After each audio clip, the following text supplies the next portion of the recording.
अस्सलाम वालेकुम। उम्मीद है आप सब बखैर आफ़ियत होंगे। आज की ओपिनियन का आगाज़ करते हैं सूरत बकरा की आयत नंबर 189 से। लोग आपसे चाँद के बारे में सवाल करते हैं, आप कह दीजिए कि ये लोगों की इबादत के वक्तों और हज के मौसम के लिए है, और एहराम की हालत में घरों के पीछे से तुम्हारा आना कुछ नेकी नहीं, बल्कि नेकी वाला वो है जो मुत्तकी हो। और घरों में तो दराज़ों में से आया करो और अल्लाह से डरते रहो ताकि तुम कामयाब हो जाओ। आज की हमारी ओपिनियन का टाइटल है मूवमेंट ऑफ रैकनिंग। रैकनिंग का मतलब होता है द अवेंजिंग और पनिशिंग ऑफ पास्ट मिस्टेक्स और misdeeds,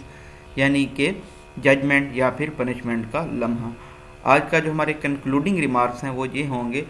whosoever succeeds in no confidence vote, यानी कि अदम एतमाद के वोट में जो भी कामयाब हो, हमारे लिए एक अदम इस्तेहकाम का टर्बुलेंस क्यास का पीरियड इंतज़ार कर रहा है। क्योंकि हमने देखा पाकिस्तान में एक बहुत ही बदकिस्मत सियासी रिवायत चली आ रही है कि जो लूज़र्स होते हैं, जो इस तरह के इलेक्शंस में वोट्स में हार जाते हैं, वो खामोशी से या फिर ग्रेसफुली पुरवकार तरीके से अपनी हार को कबूल नहीं करते और धांधली का रोना रोते हैं। आज के आथर हैं मैम मलिया लोधी साहिबा, जो कि एम्बेसडर रही हैं US, UK और UN में। नए आने वाले व्यूअर्स को बताते चलें, येलो कलर में हमारे पास डिफ़िकल्ट वर्ड्स के मीनिंग होंगे, ग्रीन कलर में हम इंपॉर्टेंट फैक्ट्स एंड फिगर्स को हाईलाइट करेंगे, एक्वा कलर में हमारे पास डिस्कोर्स मार्कर होंगे, और रेड कलर में हम पंक्चुएशन मार्क्स को एक्सप्लेन करते हुए चलेंगे। इस वीडियो को स्टार्ट करने से पहले लाइक ज़रूर कर दीजिएगा और कमेंट सेक्शन में अपना फीडबैक देना ना भूलिएगा। तो आइए स्टार्ट करते हैं आज की opinion. The war of nerves. War of nerves क्या होता है? आसाबों की जंग, a struggle in which opponents try to wear each other down by psychological means. तो ये जो आसाब की जंग है हुकूमत और अपोजिशन के दरमियान, हैज़ एस्केलेटेड, अब ये तेज़ी से बढ़ चुकी है। As the no confidence move against prime minister Imran Khan approaches a climax, और इमरान खान के ख़िलाफ़, जो कि प्राइम मिनिस्टर हैं पाकिस्तान के, अदम एतमाद का मूव वोट अब अपने क्लाइमैक्स, मोस्ट इंटेंस, एक्साइटिंग और इम्पॉर्टेंट पॉइंट पे पहुंच चुका है।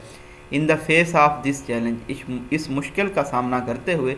अब हम पढ़ते हैं हुकूमत के रिस्पांस के बारे में। The government's response seems to have lurched. ऐसा नज़र आता है कि जो हुकूमत का रिस्पांस था वो अब्रप्ट, अनस्टेडी, अनकंट्रोल था। और उनका रिस्पांस क्या रहा? उन्होंने डिलेज़ किए, ताख़ीर की, लीगल मूव्स लिए, यानी कि सुप्रीम कोर्ट में गए, पब्लिक रैलीज़ की जिस तरह कल का जलसा था, एंड वॉलीज़ ऑफ एब्यूज़, और बहुत सारी गालियाँ दी, डायरेक्टेड एट अपोजिशन लीडर्स, अपने जो उनके हरीफ रहनुमा थे, लीडर्स थे, हुक्मरान थे, उनको ढेर सारी गालियाँ दी, पब्लिक रैलीज़ की, लीगल मूव्स लिए और डिलेज़ किए। व्हाट्स मोर, इसके अलावा ए डिसइंजेनुअस मैसेज इज़ बीइंग डिसिमिनेटेड, और एक डिसऑनेस्ट, डिसीटफुल, धोखाधड़ी पे मबनी पैगाम को फैलाया गया, that the opposition's no confidence move is the product of an international conspiracy, के अपोजिशन की जो अदम एतमाद की तहरीक है ये आलमी साजिश का प्रोडक्ट है। The response shows a curious lack of understanding. तो इस तरह का जो रिस्पांस है ये एक स्ट्रेंज, अनयूजुअल किस्म की लैक ऑफ अंडरस्टैंडिंग को शो करता है कि वो बात को समझ नहीं पाए। That the challenge is political and needs a political response, कि ये जो मसला है ये सियासी है और इसको सियासी हल की ज़रूरत है। It also suggests that PTI leaders are still struggling to evolve a coherent political strategy. ये तमाम चीज़ें हमें बताती हैं कि PTI के रहनुमा अभी भी स्ट्रगल कर रहे हैं एक यूनाइटेड कोहेरेंट किस्म की सियासी हिकमत अमली बनाने के लिए, ताकि काउंटर किया जा सके अपोजिशन के इस ऑफेंसिव जारहाना मूव को। इनिशियली अब हम अगर स्टार्ट से देखें, it seems the government did not take the opposition's plan, unity और रिजॉल्व सीरियसली, कि हुकूमत ने अपोजिशन के इस प्लान को, इतिहाद को और करारदाद को संजीदगी से नहीं लिया। डिराइडिंग इट्स लीडर्स, और इन्होंने अपोजिशन के लीडर्स के लिए कंटेम्प्ट यानी कि नफ़रत, रिडिक्यूल शो किया, उनका मजाक उड़ाया, and declaring that their designs would never succeed, और उन्होंने ये कहा कि जो अपोजिशन के डिज़ाइन हैं ये कभी कामयाब नहीं होंगे। When it dawned, लेकिन ये जब तमाम चीज़ें स्टार्ट हुई, that this was emerging as the most significant threat to his government, और उनको ये एहसास हुआ कि इनकी हुकूमत के लिए सबसे अहम ख़तरा है इनके चौथे साल में। The Prime Minister reached out belatedly and half-heartedly to the allies of his fragile coalition. Prime minister ने तब अप्रोच किया अपने जो उनके अलाइज थे, इतिहादी थे, और इनकी जो नाजुक, डेलिकेट, फ्रेजाइल किस्म का इतिहाद था उनको अप्रोच किया, एक तो देर से, दूसरा हाफ हार्टेडली यानी कि विदाउट इंथुजियाज्म और energy, but offered little assurance, लेकिन कोई उनको यकीन दहानी नहीं कराई that their grievances would be address, के उनके जो ग्रीवियंसीज हैं, कंप्लेंट्स हैं, उनको हल किया जाएगा। But shook the government was, और जिस चीज़ ने हुकूमत को सबसे ज़्यादा धचका था वो ये था, when cracks in the ruling party exploded in public, जब हुकूमत के अंदर के इख्तलाफात पब्लिक के सामने आ गए, with dissident after dissident surfacing to express misgivings with the prime minister governance, जब एक के बाद एक मुनहरिफ अरकान असम्बली सामने आए और उनको प्राइम मिनिस्टर की गवर्नेंस से मुतल्लिक शिकायत थी। The number of party rebels swelled, और इस तरह से जो पार्टी में बागी रुकन थे उनकी तादाद बढ़ती गई, beyond the long estrange members of Jahangir Khan Tareen group, और जो जहांगीर खान तरीन के ग्रुप के लोग थे उससे भी बात आगे बढ़ गई। फॉरवर्ड ब्लॉक बने जहांगीर खान तरीन ग्रुप का, उसके बाद अलीम खान ग्रुप का, और उसके बाद वो लोग हैं जो कि सिंध हाउस में मौजूद हैं। The ruling party is panicky response, और इसके बाद रूलिंग पार्टी ने बहुत पैनिक रेस्पॉन्स दिया, जिसमें उन्होंने क्या इन्वॉल्व किया, एजिंग ऑन एक्टिविस्ट, उन्होंने अर्ज किया, इनकरेज किया अपने कारकुनों को टू टेक डिसरप्टिव एक्शंस, के वो ट्रबल सम एक्शंस लें, इंक्लूडिंग स्टॉर्मिंग सिंध हाउस, जिसमें उन्होंने सिंध हाउस के ऊपर हमला किया, and hurling invective against dissidents, और जो मुनहरिफ अरकान थे उनको गालियाँ दी, with ministers indulging in name calling, और हमने देखा कि वज़रा भी शामिल थे इस तमाम बिहेवियर में, एब्यूज़ में, इंसल्ट में। As the danger of wider party rebellion grew, और इसी तरह से पार्टी के अंदर जब वसी पैमाने पे बागीपन का ख़तरा बढ़ा, the government narrative began to change, तो हुकूमत का जो नज़रिया है वो तब्दील होना स्टार्ट हो गया, and Intel call on dissidents, और इसने इन्वॉल्व किया और इन्होंने वापस बुलाना स्टार्ट किया मुनहरिफ अरकान को कि वो वापस आ जाएं और उनको माफ़ कर दिया जाएगा। But the prime minister then shifted course, लेकिन फिर प्राइम मिनिस्टर ने अपना रास्ता तब्दील किया, ये कहते हुए he would rather lose office than engage in horse trading, वो हॉर्स ट्रेडिंग में इन्वॉल्व होने की बजाय अपने हाफिज़ को खोना पसंद करेंगे। He characterise the battle with the opposition as one between good and evil, उन्होंने अपोजिशन के साथ अपनी जंग को इस तरह से ज़ाहिर किया कि ये जैसे एक अच्छे और बुरे शख्स के दरमियान में जंग हो, invoking religion to reinforce this, और उन्होंने मज़हब को भी इन्वॉल्व किया इसको मज़ीद स्ट्रेंथन करने के लिए, बोस्टर करने के लिए। But betraying nervousness in casting those who choose to be neutral as animals, और उन्होंने कहा कि वो लोग जो कि न्यूट्रल रहेंगे वो जानवर की तरह हैं। It was accompanied by the warning, और इसके साथ ये भी तंबीह दी गई that party rebels would face the wrath of people, के पार्टी के जो बागी हैं उन्हें लोगों के गुस्से का सामना करना पड़ेगा। This response did little to instill confidence, ये जो रिस्पॉन्स था ये एतमाद बहाल नहीं कर सका हुकूमत के रैंक्स के अंदर, या फिर इनकी पोजीशन को मजबूत भी नहीं बना सका। नॉर डिड एंग्री और रैम्बलिंग स्पीचेस बाय लीडर, ना ही जो गुस्से में या फिर लेंथी और कन्फ्यूज तकरीर की गई इनके हुक्मरानों की जानिब से, attacks on the media, media के ऊपर अटैक किए गए, और प्रेस कॉन्फ्रेंस की गई वज़रा की जानिब से, नाउन फॉर मेकिंग सकरलियस रिमार्क्स, जिनको जो कि मशहूर हैं एब्यूसिव रिमार्क्स करने के लिए, यानी कि इंसल्टिव बयानात देने के लिए। In a nationwide public appeal करते हुए Khan called for historic party rally in the show of power, Khan ने यह दावा किया कि वो एक तारीखी रैली करेंगे, अपनी ताकत का शो करेंगे उन लोगों के खिलाफ जिनको वो गैंग ऑफ थीव्स कहते हैं। विदाउट एम्पलीफाइंग, बातों को बढ़ाया बिना, ही सैड, उन्होंने कहा the opposition is in for rude shock on voting day, के अपोजिशन को शॉक का सामना करना पड़ेगा वोटिंग डे के ऊपर। PTI trolls went into hyper drive on social media, इसी तरह से जो पीटीआई के ट्रोल्स थे वो सोशल मीडिया के ऊपर बहुत ज़्यादा एक्साइटेड हो गए, और उन्होंने किसी के ऊपर भी अपना गुस्सा निकाला जिसने ये सजेस्ट किया कि हुकूमत को आउट किया जा सकता है, रिमूव किया जा सकता है। सम ओब्लिकली क्रिटिसाइज, कुछ लोगों ने इन्हें डायरेक्ट वे इनडायरेक्टली क्रिटिसाइज़ किया कि जो एस्टेब्लिशमेंट है वो न्यूट्रल क्यों है सियासी जंग के अंदर। ऑर्केस्ट्रेटिंग डिमॉन्स्ट्रेशन बाय एक्टिविस्ट, और इसी तरह से अरेंज किए गए डिमॉन्स्ट्रेशन कारकुनों की जानिब से डिसिडेंट्स यानी कि जो मुनहरिफ अरकान हैं उनके घरों के बाहर, और इसने तमाम चीज़ें शो किया कि जो रूलिंग पार्टी है वो कितनी ज़्यादा डेस्परेट है, होपलेसनेस है, and resort to Trumpian style intimidatory tactics, और उन्होंने इस्तेमाल करना शुरू किया ट्रम्पियन स्टाइल थ्रेटनिंग टेक्निक्स को, जिस तरह हमने देखा था कि वाशिंगटन हाउस के बाद ट्रम्प के सपोर्टर्स जमा हो गए थे। Delay became an other tactic, और इसी तरह से ताख़ीर करना, ये भी एक और हरबा इस्तेमाल किया गया हुकूमत की जानिब से, और इन्होंने OIC की काउंसिल ऑफ फॉरेन मिनिस्टर की मीटिंग को इस्तेमाल किया इस मकसद के लिए, और इन्होंने जो नेशनल असम्बली का सेशन है वो कॉल किया मार्च 25 को। -F law of sentence break होगा। हालांकि इनको जो सेशन है मार्च 21 तक कॉल करना था, क्योंकि आइन ये कहता है कि आप 14 दिन के अंदर ये सेशन कॉल करें ताकि ख़त्म किया जा सके, कन्वीन किया जा सके requisition meeting for no confidence vote, जो कि रिक्वेस्टेड मीटिंग है नो कॉन्फिडेंस वोट के लिए, अदम एतमाद के वोट के लिए जो मीटिंग करारदाद पेश की गई थी उसको 14 डेज़ के अंदर कॉल करना था। तो अब जबकि नो कॉन्फिडेंस की मूव पेश की जा चुकी है, तो अब हुकूमत तहलील भी नहीं कर सकती असम्बलियाँ, ये भी आपको मालूम होना चाहिए। Even then the motion was not allowed to be moved on that day, और फिर भी उस दिन मोशन को मूव नहीं होने दिया गया, इसको शेड्यूल किया गया है अब मार्च 28 के लिए।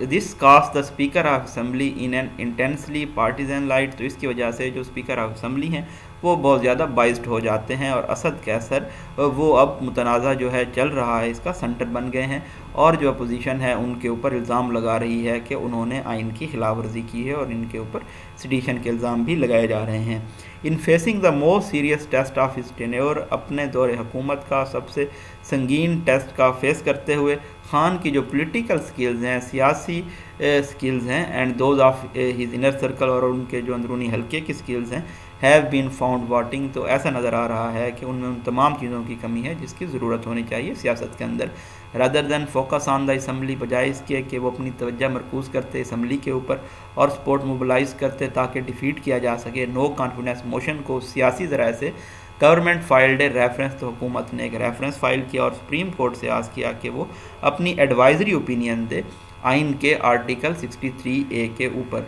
This so called defection class prescribes actions against law makers who vote across party lines, ये जो सो कॉल्ड डिफेक्शन क्लास है ये प्रेस्क्राइब करती है उन तमाम कानून साजों को जो पार्टी लाइन्स के अगेंस्ट वोट देते हैं कि वो डिफेक्टेड हो जाएंगे और एक मरतबा के लिए वो डी-सीट हो जाएंगे। द गवर्नमेंट आर्ग्यूड, हुकूमत ने ये दलाइल दिए कि इस क्लास में इन्वॉल्व होना चाहिए प्रिवेंटिव एक्शन उन तमाम मेंबर्स के ख़िलाफ़ जिनको जो कि डी-सीट किए जा सके, उनके वोट को इनवैलिडेट किया जा सके और उनको डिसक्वालीफाई किया जा सके उनकी तमाम ज़िंदगी के लिए। तो यहाँ पे आइन में तरमीम की ज़रूरत है कि उनको ऐसे जो लोग हॉर्स ट्रेडिंग में इन्वॉल्व होते हैं, सरेआम इन्वॉल्व होते हैं, तो हमारा आइन भी उनके बारे में कुछ नहीं कर सकता। तो आइन में थोड़ी तरमीम की ज़रूरत है ताकि इनको फॉर दी लाइफ किया जा सके डिसक्वालीफाई। तो इस चीज़ के मैं भी हक़ में हूँ कि अगर वो एक मरतबा ऐसे लोग डिसक्वालीफाई हो जाएंगे तो दोबारा कोई ऐसा करने की ज़रूरत नहीं करेगा। This effort to meet a political challenge by taking the matter out of parliament, तो ये जो कोशिश थी इस मामले को पार्लियामेंट से बाहर हल करने की, तो ये तमाम चीज़ें शो करती हैं कि हुकूमत को अपनी मेजॉरिटी के ऊपर एतमाद नहीं है। Resorting to the supreme court, इसके बाद सुप्रीम कोर्ट में जाना, सियासी मसले को लेके जाना, और ये एक वेल ट्रॉडन पाथ है, ऐसा पाथ है जिसको रेगुलरली यूज़ किया जाता है सियासतदानों की जानिब से, but did not detract from the fact, लेकिन ये तमाम हक़ाइक़ से डिट्रैक्ट नहीं कर सकता that such matters are best resolved by political leaders, कि इस तरह के जो मसाइल होते हैं वो सियासी रहनुमाओं की जानिब से हल किए जाते हैं और कानून साजों की जानिब से। An influential voice of disagreement with the government's interpretation came from the Supreme Court Bar Council, और इसी तरह से एक बासर आवाज़ आई डिसएग्रीमेंट की, राज़ी ना होने की हुकूमत की इंटरप्रटेशन एक्सप्लेनेशन के बारे में सुप्रीम कोर्ट बार एसोसिएशन से। In its written submission to the court, जो कि इन्होंने रिटर्न सबमिशन दी कोर्ट में, इसमें यह कहा गया कि जो वोट है असम्बली के अंदर ये एक इंडिविजुअल राइट है ना कि कलेक्टिव राइट है, और जो तमाम मेंबर्स हैं नेशनल असम्बली के उनके पास ये हक़ है कि वो इस अपने वोट को फ्रीली एक्सरसाइज कर सकें आइन के मुताबिक। इसमें यह भी कहा गया कि जो आर्टिकल 63A है वो प्रीएम्प्टिव प्रिवेंटिव एक्शन अलाउ नहीं करता किसी भी MNA के ख़िलाफ़ जब तक वो वोट दे नहीं लेते। In the parliamentary showdown ahead, आगे होने वाला जो पार्लियामेंट्री शो डाउन है, much hinges on the position of the 3 coalition partners of the government take, तो तमाम चीज़ें डिपेंड कर रही हैं हुकूमत के 3 इत्तेहादियों के ऊपर, और वो कौन है, PMLQ है, MQM है और बलूचिस्तान अवामी पार्टी है, जिनके पास टोटल 17 सीट्स हैं और PTI के पास 155 सीट्स हैं गालिबन। तो उनका जो फैसला होगा वो काफ़ी होगा टर्न द टेबल्स करने के लिए, खान की हुकूमत को टॉपल करने के लिए, अगर वो अपोजिशन के मूव को सपोर्ट करते हैं। This would also weaken the governments narrative, और इसलिए ये हुकूमत का जो नज़रिया है उसको भी कमज़ोर कर देगा कि जो रकम है, मनी है, उसको इस्तेमाल किया जा रहा है पार्टी के जो मुनरिफ अरकान हैं उनकी वफादारियाँ ख़रीदने के लिए इस हॉर्स ट्रेडिंग की गेम में। For their part the ally seems to be bargaining hard. अगर हम इतिहादियों की बात करें तो वो बहुत ज़्यादा ट्रेड कर रहे हैं दोनों साइड्स के साथ और पब्लिकली वॉइस कर रहे हैं। पब्लिकली की स्पेलिंग भी आप देख रहे हैं, अपनी कंप्लेंट्स को, ग्रीवियंसीज को हुकूमत के साथ, जिसने उनके मुतालबों को काफ़ी लंबे अरसे से इग्नोर किया। ऑल्दो द आर्ड seems stacked against the government, ऐसा नज़र आता है कि जो तमाम आर्ड्स हैं वो हुकूमत के ख़िलाफ़ हैं। The vote could still go either way, लेकिन जो वोट है वो किसी भी जानिब जा सकता है। It would be hazardous to predict, ये रिस्की, डेंजरस होगा निशानदही करना, प्रिडिक्ट करना, एक्सपेक्ट करना, अंदाज़ा लगाना कि वोट की क्या आउटकम होगी, क्या रिज़ल्ट होगा। वट इज़ सर्टेन, लेकिन जो बात यकीनी है कि delay has not help to calm politically charge situation, कि ये जो ताख़ीर की गई है ये भी सियासी तौर पे गर्म माहौल को काम नहीं कर पाई, पुरस्कून नहीं कर पाई। Made more volatile by rival rallies, और ये ज़्यादा वोलाटाइल हो गया है इन रैलीज़ की वजह से जो कि ऑर्गेनाइज़ की गई हैं हुकूमत और अपोजिशन की जानिब से। देयर इज़ मच स्पेकुलेशन, बहुत ज़्यादा क्यास आराइयाँ हैं मैसिव सरप्राइज़ के रिलेटेड, जो कि प्राइम मिनिस्टर ने प्रॉमिस किया था कि वो लाएंगे ताकि सिचुएशन को तब्दील किया जा सके उनकी फेवर में। But whoever succeeds in the no confidence vote, लेकिन इस नो कॉन्फिडेंस वोट में, अदम एतमाद के वोट में जो भी कामयाब हो, हमारे लिए एक अदम इस्तेहकाम, टर्बुलेंस, क्यास का पीरियड इंतज़ार कर रहा है, क्योंकि पाकिस्तान की जो अनफॉर्चुनेट पोलिटिकल ट्रेडिशंस हैं, बदकिस्मत सियासी रिवायात हैं पाकिस्तान के अंदर, जो कि लूज़र्स होते हैं, वो अपनी हार को तस्लीम नहीं करते खामोशी से और पुरवकार तरीके से। तो आज का ये जो ओपिनियन था ये काफ़ी ज़्यादा कम्प्रिहेंसिव था, तो इसमें आपको तमाम हक़ाइक़ जो हैं वो आपको मिल गए होंगे। जो हमारी नो कॉन्फिडेंस की मोशन चल रही है उससे रिलेटेड तमाम जो बातें हैं आपको मालूम होनी चाहिए वो इसके अंदर मौजूद है। अगर नो कॉन्फिडेंस मोशन के ऊपर कोई क्वेश्चन आता है या इससे के गिर्द कोई क्वेश्चन आता है तो आपको अच्छे तरीके से इस ओपिनियन को याद करना होगा। इसको आप बार बार पढ़ें, 2-3 दफ़ा पढ़ें, जो फैक्ट्स हैं उनको अपने पास लिख लें, तो ताकि आप इस पे अगर कोई क्वेश्चन आता है तो उसको अच्छे तरीके से टैकल कर लें। अपनी दुआओं में याद रखिएगा। Thank you so much. अल्लाह हाफिज़।